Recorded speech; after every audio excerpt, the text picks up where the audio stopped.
tout juste 19h heure d'Alger. Vous regardez Al24 News. Merci de nous rejoindre pour cette nouvelle édition de ce vendredi 9 janvier 2026. Tout de suite, les titres.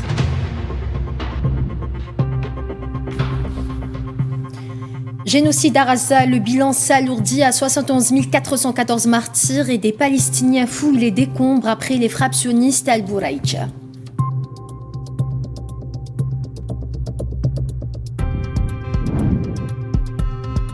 En Iran, des manifestations gagnent du terrain dans les rues de Mashhad.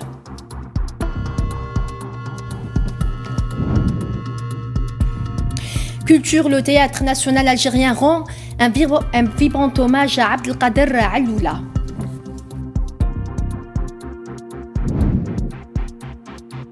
Cannes 2025, quand le football africain devient mémoire, résistance et dignité. On y reviendra à la fin du journal.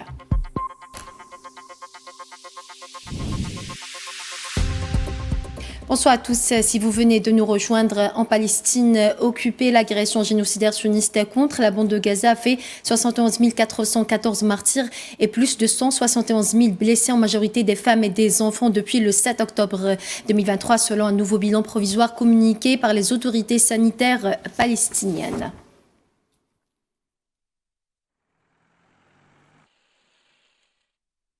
Et des Palestiniens ont fouillé les décombres ce vendredi à la recherche de leurs biens au lendemain des frappes sionistes sur Al-Bouraïj dans la bande de Gaza. Aucun blessé n'a été signalé sur place.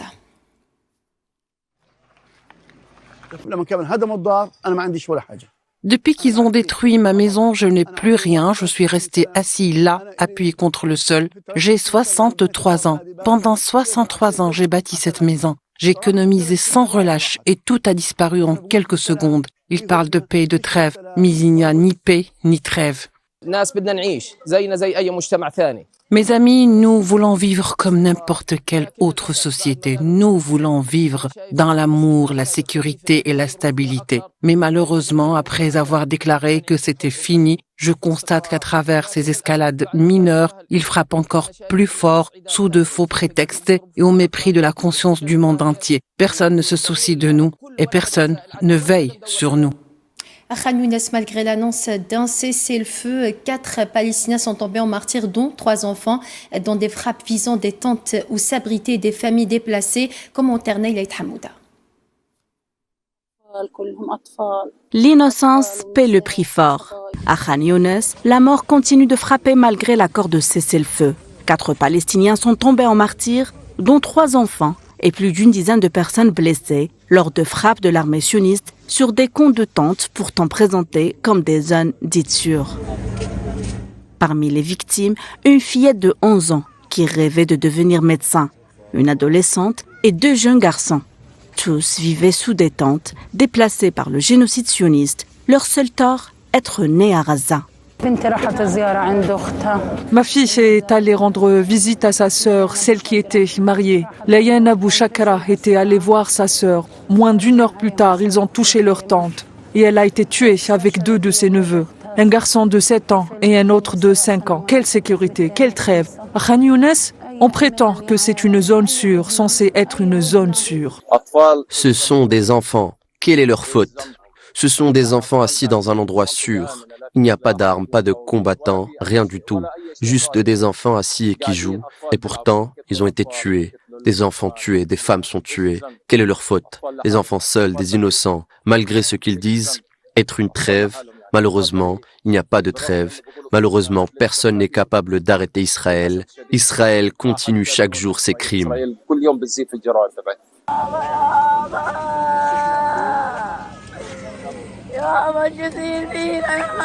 La mort rôde à Khan Younes, une ville déjà dévastée, devenue symbole de l'acharnement militaire sioniste et désormais épicentre des violations répétées du cessez-le-feu. La protection civile de Khan Younes a été informée qu'une tente située rue 5 avait été prise pour cible. Les pompiers et les ambulanciers se sont rendus sur place. Les corps de 4 martyrs ont été transférés à l'hôpital Nasser et 3 blessés sont actuellement soignés à l'hôpital Al-Amal. Pendant ce temps, l'accord de paix piétine, enlisé dans des négociations sans issue.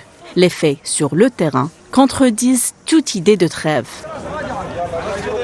À Gaza, les mots cessez-le-feu et censure ont perdu tout leur sens. Ce qui demeure, ce sont des corps d'enfants déchiquetés, des familles brisées et une impunité sans fin. Et la porte-parole du ministère des Affaires étrangères chinois Mao Ning a déclaré, je cite, que l'accord de cessez-le-feu doit être fidèlement appliqué.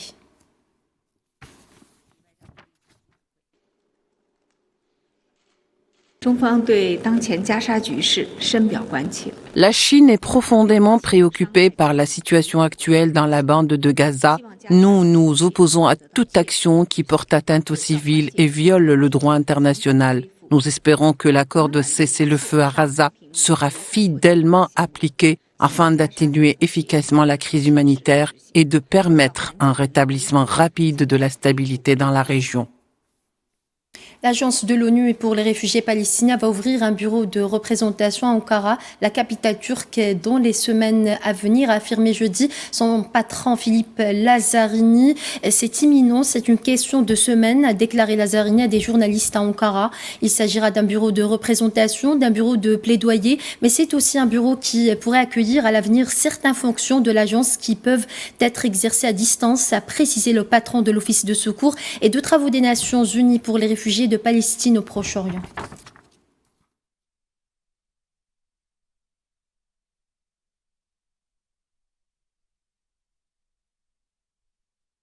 Le commissaire général de l'Office de secours et de travaux des Nations Unies pour les réfugiés de Palestine, Philippe Lazzarini, a affirmé que l'aide humanitaire parvenue dans la bande de Gaza 3 mois après l'entrée en vigueur du cessez-le-feu est toujours insuffisante.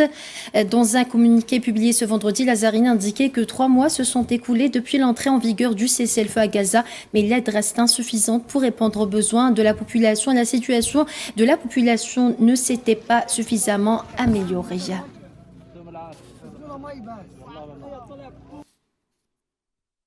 L'envoyé américain pour le Moyen-Orient désigné par le président américain Donald Trump, Nicolas Meldevov, a rencontré ce vendredi Hussein Sheikh, haut responsable de l'autorité palestinienne dans la ville de Ramallah en Cisjordanie occupée. Les deux hommes ont discuté de la situation dans la bande de Gaza.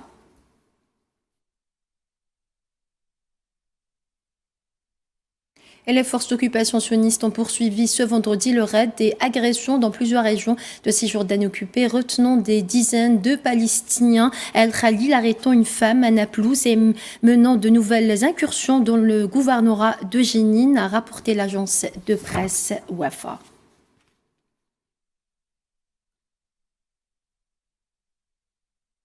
Au Liban, un Libanais est tombé en martyr jeudi suite à une frappe menée par les forces sionistes sur le sud du Liban, a rapporté l'agence de presse libanaise. Pour rappel, en violation du cessez-le-feu en vigueur conclu depuis fin novembre 2024, l'armée sioniste poursuit régulièrement ses agressions contre le Liban, faisant souvent des martyrs et des blessés.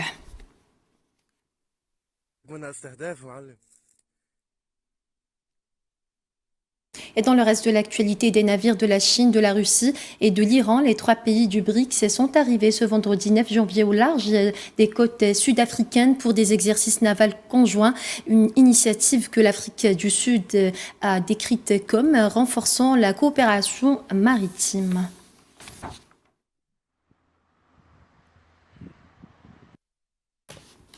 Direction le Burundi à présent, où la situation humanitaire du pays a atteint un point critique en raison de l'afflux massif de réfugiés et de demandeurs d'asile fuyant les violences persistantes dans l'est de la République démocratique du Congo, a averti le Haut Commissariat des Nations Unies pour les réfugiés. Pour rappel, depuis début décembre 2025, plus de 84 000 personnes ont traversé la frontière burundaise pour échapper à l'escalade des affrontements dans la province congolaise du sud Kivu-Est, portant à plus de 200 000 le nombre total de réfugiés et de demandeurs d'asile congolais actuellement accueillis au Burundi, a précisé le HCR.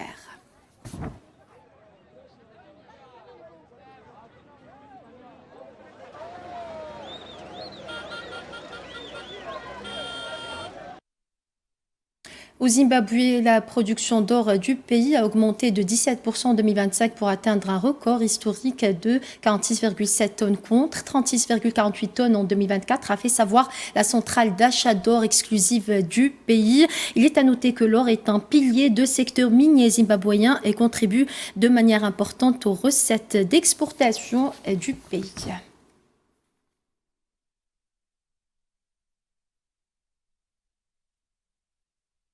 En Iran, des vidéos diffusées sur les réseaux sociaux montrent de grandes foules manifestant à Téhéran, comme le montrent ces images.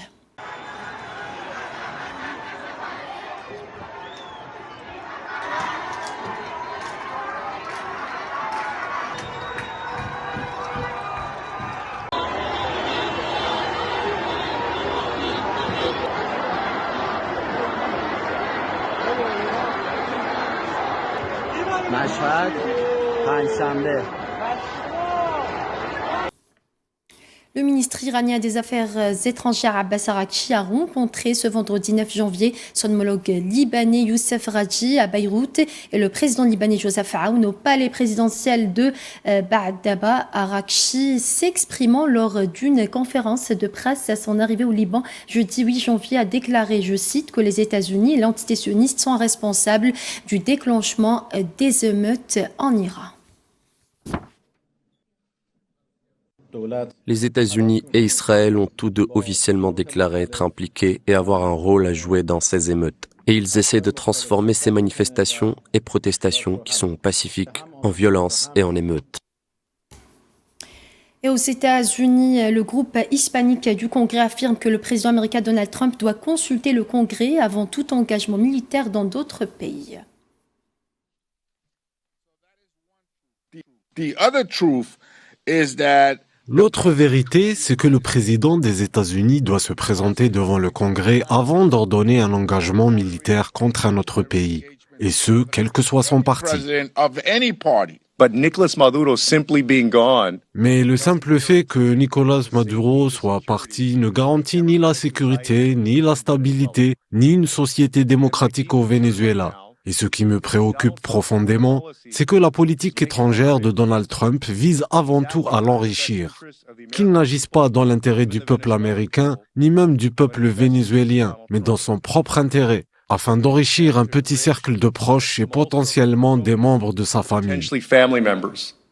Au Venezuela, la présidente par intérim du pays, Delcy Rodriguez, a présidé jeudi 8 janvier une cérémonie d'hommage aux militaires tués lors des attaques américaines.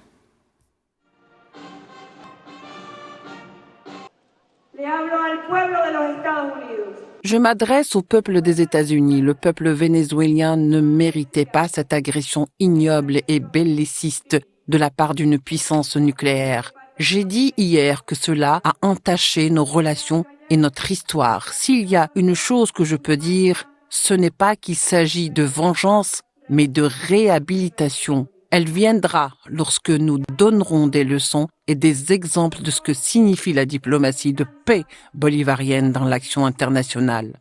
Les armes sont destinées à protéger la République. Elles servent à défendre notre pays, notre patrie, notre souveraineté, notre dignité et nos valeurs morales. Et ce que je peux dire aujourd'hui ici, de Caracas, berceau de notre libérateur Simón Bolívar, c'est que nos hommes et nos femmes tombés au combat sont des héros et des héroïnes de la patrie de Simón Bolívar et que nos frères et sœurs cubains, enfants de Martí, enfants de Fidel, sont eux aussi des héros et des héroïnes de cette patrie. Car, unis comme un seul peuple, ils ont combattu pour la défendre contre une agression illégale et illégitime. La tempête Gority continuait de provoquer d'importantes perturbations à travers le Royaume-Uni ce vendredi, privant des dizaines de milliers de foyers d'électricité, affectant fortement les transports aériens, ferroviaires et routiers. Et je crois qu'il était environ 9 heures au plus fort de la tempête. Neil a dit que quelque chose s'était détaché de la maison. Il a dit que c'était le pignon. Alors on a tous cherché sur Google ce qu'était un pignon. Et il a dit qu'il pensait que la voiture était probablement bonne pour la casse. mais ils n'arrivaient pas à croire que les dégâts aient été aussi importants. Quand il faisait encore relativement clair, nous sommes arrivés et nous n'en croyions pas nos yeux. L'étendue des dégâts causés par la tempête était sidérante. Il y avait des briques et des décombres partout. La voiture était à moitié détruite. Le fauteuil roulant de ma mère était à l'arrière. Alors vous imaginez bien, c'est déjà compliqué de la sortir de là. Du coup, ce matin, on a dû se débrouiller pour trouver un autre véhicule. Mais évidemment, tout s'est passé très tôt, il était 8 heures. Les garages étaient fermés. Heureusement, on a réussi à en trouver un quelque part. Mais maintenant, évidemment, ils n'ont plus de voiture.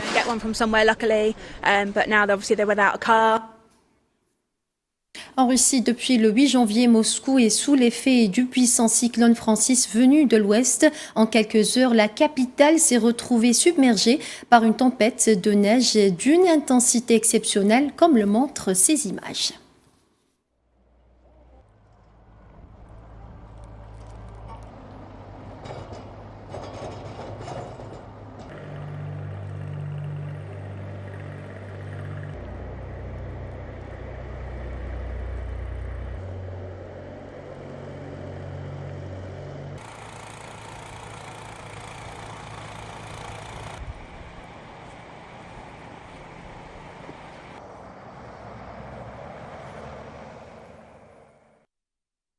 Le Théâtre national algérien célèbre cette année le 63e anniversaire de sa création, une date marquée par l'apparition d'un ouvrage collectif rendant hommage à l'une des grandes figures majeures du 4e art, Abdelkader Alloula. C'est un sujet signé Filah Laïdi. À Alger, le Théâtre national algérien Mahidine Bechtarzi a célébré le 63e anniversaire de sa création à travers une rencontre culturelle dédiée à la mémoire d'Abdelkader Alloula, figure majeure du théâtre algérien. Un rendez-vous placé sous le signe de la transmission, de la réflexion et de la fidélité à l'héritage théâtral algérien.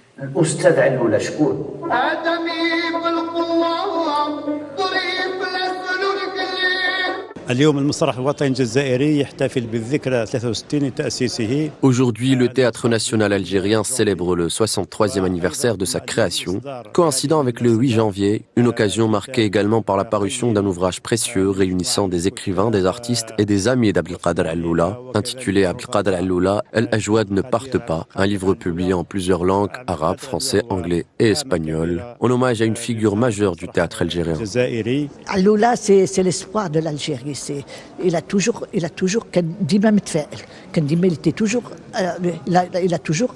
son parcours, ça a été une force de proposition, une force d'espoir pour nous, pour les jeunes. Au cœur de cette célébration, la présentation d'un ouvrage collectif consacré à Abdelkader Alloula, un livre qui retrace son parcours, son engagement artistique et son impact durable sur la scène théâtrale algérienne. Aujourd'hui, c'est une journée qui va être écrite en lettres d'or parce qu'elle honore un homme qui a laissé beaucoup de traces dans le théâtre algérien, et c'est une journée aussi qui qui rappelle que le théâtre algérien a été parmi les premières institutions à être nationalisé le 8 janvier 63. J'ai réalisé pas mal de travaux sur le dramaturge Abdelkader Alloula, d'autant plus que je l'ai connu personnellement il y a plus de 30 ans. Et pour moi, le jour d'aujourd'hui, franchement, c'est carrément, c'est un honneur, c'est un événement qui restera gravé dans nos mémoires, parce que Alloula continue à nous réunir plusieurs générations. Autour de cet hommage, la présence des artistes algériens rappelle l'importance d'Abdelkader Alloula dans le parcours de plusieurs générations de comédiens et de metteurs en scène.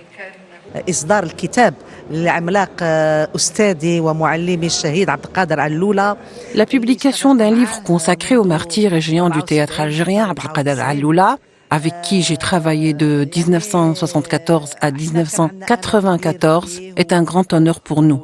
Nous avions placé en lui de grands espoirs. Ses œuvres demeurent intemporelles à l'image de la pièce El-Ajwad. J'ai énormément appris à ses côtés et aujourd'hui encore j'utilise les techniques que j'ai acquises grâce à lui pour interpréter mes rôles avec succès. Nous passons, mais les œuvres demeurent.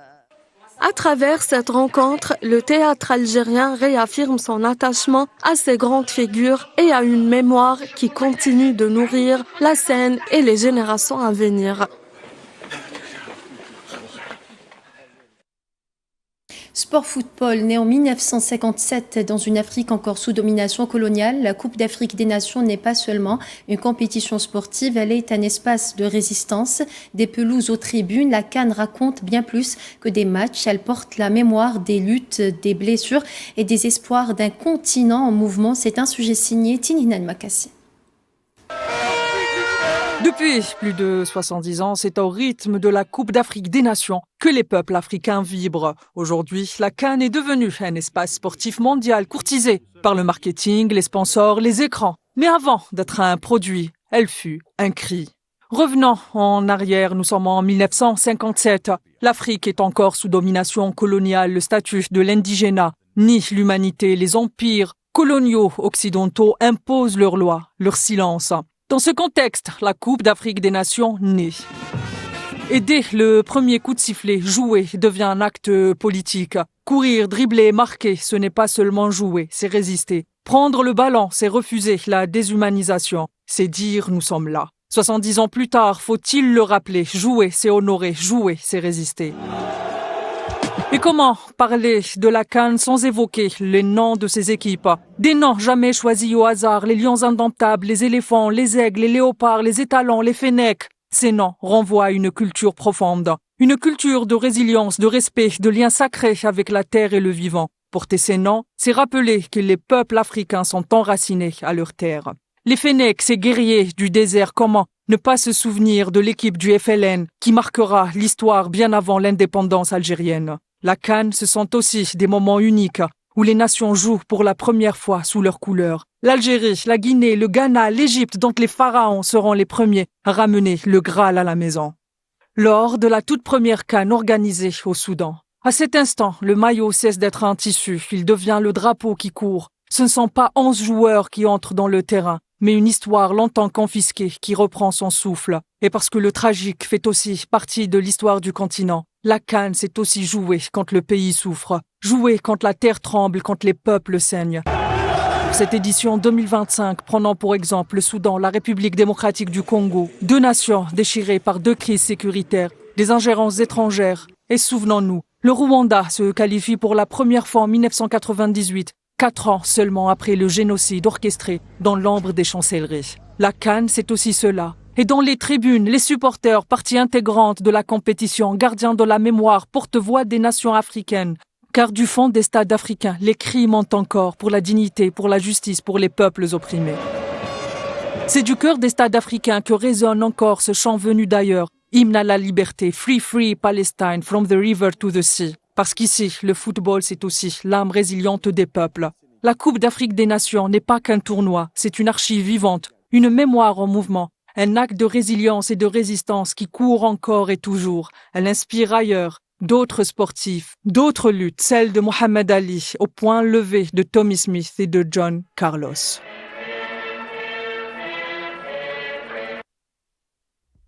Et voilà, c'est ainsi que s'achève ce journal. Merci à vous de votre fidélité. Excellente suite des programmes sur Al24 News et à très bientôt. Tout de suite, retrouvez Leïla Guertal pour votre émission L'Échiquier International.